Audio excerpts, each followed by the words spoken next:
Le Business Ready, c'est le document qui va remplacer le Doing Business.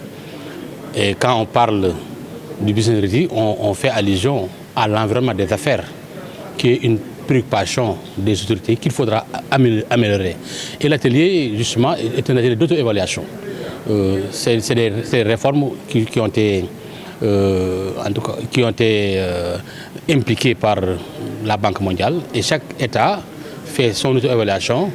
Et cette auto-évaluation va permettre après de faire des comparaisons et des classements pour les pays. Vous savez, l'environnement des affaires est déterminant pour booster l'initiative privée, pour booster le développement du secteur privé.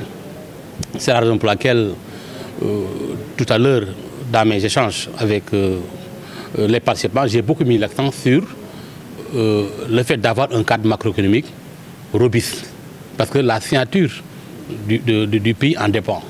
Si vous n'avez pas un cadre macroéconomique robuste, ou bien si vous êtes confronté à des déséquilibres du point de vue budgétaire, du point de vue de l'inflation, du point de vue des comptes extérieurs, tout ça impacte sur la signature du pays. Alors que l'environnement des affaires est très significatif, est très déterminant pour attirer les investisseurs. Parce que nous avons besoin d'avoir dans notre pays des partenaires partout où ils se trouvent dans le monde pour venir travailler avec le secteur privé local. C'est une forme de financement de l'économie. Mais aussi, il faut des règles du jeu claires, transparentes, pour permettre au secteur privé d'investir dans le pays, en toute confiance.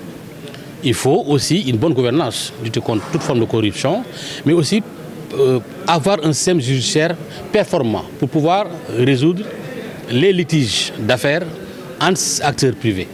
Tout ça participe à améliorer l'environnement des affaires au-delà de toute forme de réforme administrative pour en tout cas faciliter les activités de commerce à l'intérieur du pays, les échanges avec les partenaires, mais aussi les investissements dans le pays. Tout ça, je pense que sont des préoccupations très fortes des autorités dans le cadre en tout cas du nouveau référentiel qui est en cours d'élaboration.